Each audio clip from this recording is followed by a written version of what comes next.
According to the U.S. Consumer Product Safety Commission statistics, each year over 200,000 children are rushed to emergency rooms from playground-related injuries.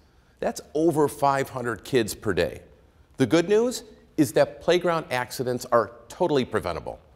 Parents and caregivers need to remember 4 factors that contribute to a safe playground: supervision, age-appropriate equipment, fall surface, and equipment maintenance.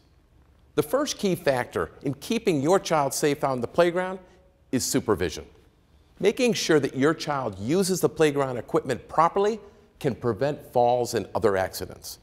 It's also important for parents to assess whether or not each piece of equipment is appropriate for the age and size of their children. We spoke to Terry Rogers of Jacksonville, Florida, owner of Southern Recreation and a certified playground safety inspector for the National Playground Institute. While he notes that some playgrounds have signs indicating the appropriate age level, it's ultimately up to parents to ensure their children are using the correct equipment. There's age appropriateness on all equipment. There's 3 classifications: 6 months to 23 months, 2-year-old to 5-year-old, and 5-year-old to 12-year-old.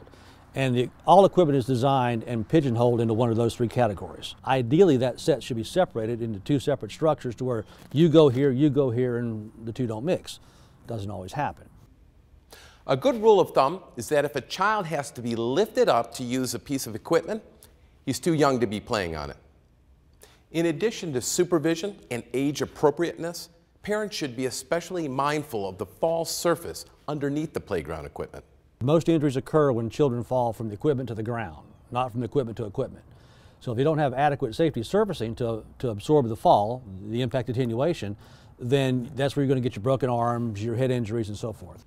Parents should avoid letting their children use playground equipment that is installed over hard surfaces like concrete, asphalt, blacktop, pea gravel, grass, or soil. Instead, look for playgrounds whose floors are filled with materials that will absorb impact, such as engineered wood fiber, synthetic turf, loose rubber fill, or poured-in-place rubber.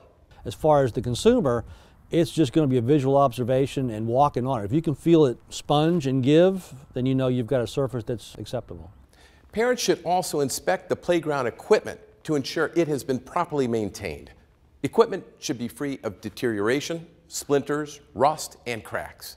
Armed with this vital information, we hope that your trips to the playground remain fun and safe. I'm Ken Moll for Legal News Network, your source for safety information.